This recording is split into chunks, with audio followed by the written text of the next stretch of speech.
welcome to Delightful, Delicious, Delovely. My name is Christina Elise, and today I am going to be making a vegan shepherd's pie. It's a vegan shepherd's pie with a combination of soy riso and Beyond sausages and a combination of veggies. This is frozen corn, frozen peas, and frozen lima beans, 4 cups. You can do 4 cups of any vegetable you like. You can use carrots, you can use peas, you can use corn, you can use lima beans, you can use pretty much whatever the fuck you want. And in here I have mashed cauliflower. Now, I'm going to do this the way they kind of do these things on TV, where everything is prepped and I'm just going to assemble it in front of you, just for expediency. So what we have here is, like I said, this is 4 cups of mixed vegetables. I happen to use frozen because I had them. I was going to buy fresh corn today, but the fresh corn was $5 for 4 ears already shucked in a package, and that seems scandalously expensive to me, so I didn't buy it.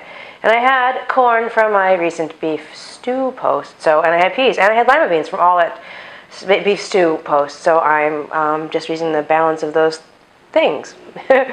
In here, I sauteed some Beyond sausage and cut it all up and pulled the little skins off. I guess you can eat those skins, but they sort of fall off when you saute, so I took them out, and then I added 1 package of soy riso and mashed them all together and heated them through.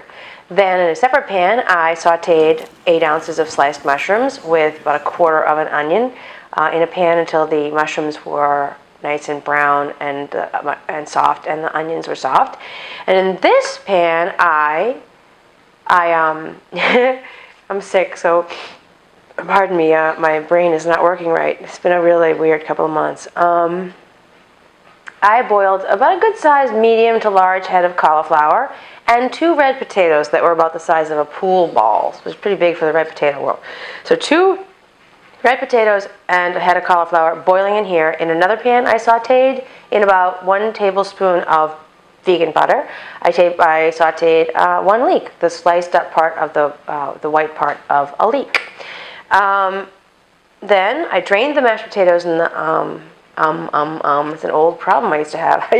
Again, I'm sick and not feeling great. So I drained the potatoes and the cauliflower. I put them back in this pan, and I added the leeks to this pan.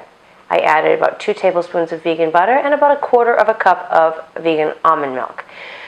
These measurements are really arbitrary or sort of subjective.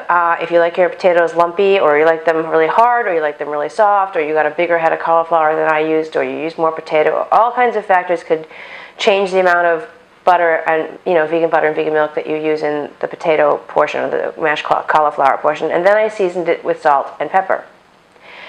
So here's how you do it. I'm going to do this in 2.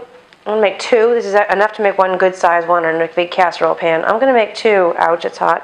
Because I have company tonight, and they won't be able to eat all of it, and I figure it'd be nice to have 1 completely untouched one that we'll get into and go crazy. The other one be untouched, so I can maybe freeze it, or freeze it really, and bring it to a party sometime in the future, or even feed myself. Okay, so I'm in a comfort food mood because it's been raining for 4 days here in LA. It's been crazy. So I'm going to divide this. By the way, I added the mushroom onion mix to the soy riso Beyond sausage. I used all 4 Beyond sausages in the package. I'm going to divide this mix into the 2 pans.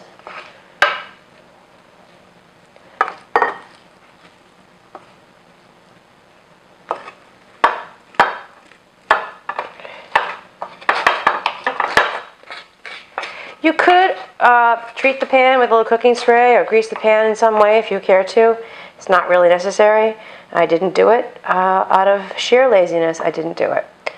So now I'm going to just get rid of this pan. Now I'm going to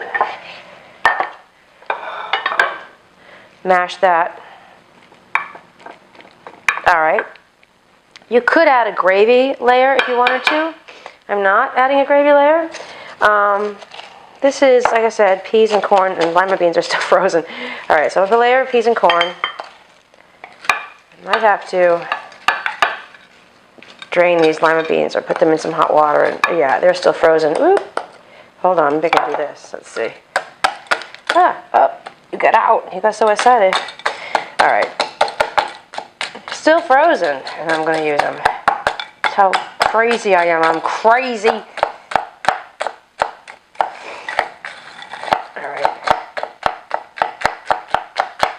right. More beans in there. More beans in there. All right. As I said, normally I would be doing this in one big casserole, but that's not happening today. All right. Little beans are still frozen. All right. And then finally, I'm going to top it with these mashed cauliflower and a little potato. It also has some sauteed leeks, caramelized. Oops, don't stick to my shit. Make sure I have enough for both. I'm kind of flapping it down there hard so it spreads naturally.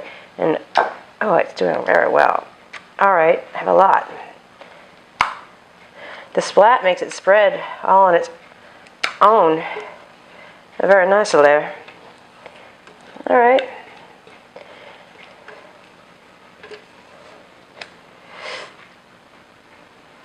Look at that. All right. I'm just spread it around, cover up what's inside.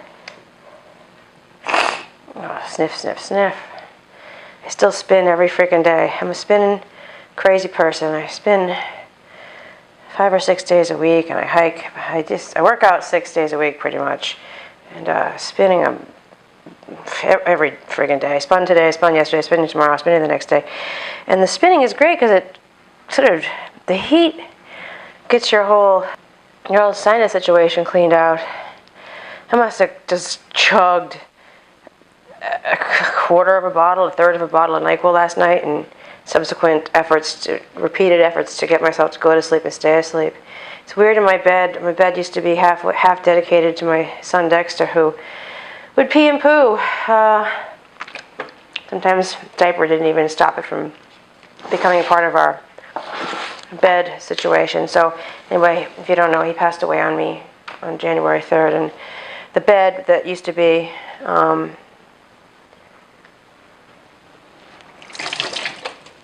dedicated 50% to him is now free territory for Lucho and Moxie and Hayden and I to fight over. Still, they cramp me onto one side of the bed, but you think the extra bed would make me sleep better? It's kind of odd. It's been a learning curve, or just an adjusting situation to get used to more bed. At any rate, that's it. These things go in the oven at 350 for really just until they're hot. You could put a little butter, vegan butter, on top of those if you wanted to. Really, all you're doing is heating them through in the oven, and that is it. That is my recipe. I'm not gonna make you watch me taste them. I talked about this in my beef stew thing. Tasting the food just seems sort of vulgar. If I don't have to taste it for a review, I don't like to taste the food, and I think you can assume that I think it's pretty tasty, or I wouldn't be making it for you, because these are not. This actually, I just winged this. I made this up today, so this is completely brand new. Totally winged it from what I had around. But that's how forgiving shepherd's pie is. So you could use real potato, you could use sweet potato, you could use just cauliflower, any mix of vegetables you want. You could add a gravy, you could use ground beef, vegan ground beef. You can do. I have a couple of different recipes for shepherd's pie on my blog, and one of them on the channel of Thanksgiving leftovers shepherd's pie. Anyway, of course I'm rambling, and with that I will bid you adieu, and please subscribe, and please share these with non-vegans. I got in trouble with some vegans recently for promoting Just Egg, which militant vegans told me was not vegan because it was at some point tested on rats to get FDA approval. I'm not of the ilk that believes that an FDA test that's required for selling takes a product forever out of the vegan category. What did I bring that up for? I'm a rambling mess. But okay. Oh yeah, I know. Because he said, this fake egg product isn't going to save a single chicken or a single egg. Vegans eating this product. I go, that's because vegans don't eat chickens or eggs already. Of course, no new product is going to save more chickens or eggs or male chicks or anything from dying or suffering because if vegans eat it, because vegans are already not eating those products. The whole point of a Just Egg, the whole point of Beyond Meat, the whole point of Impossible Burgers is that you're weaning people that do eat animal products off of them. So I'm not pandering here to vegans. I'm trying to seduce non-vegans. So keep that in mind.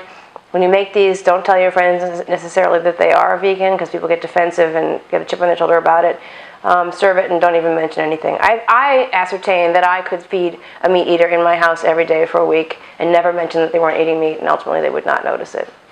I could be untrue. If it was just somebody who eats like a steak and a potato every day, I'm not going to fool them. But anybody with any kind of a adventurous palate, I could trick them, I think, for quite some time. Or maybe not trick them, but at least they wouldn't miss the meat.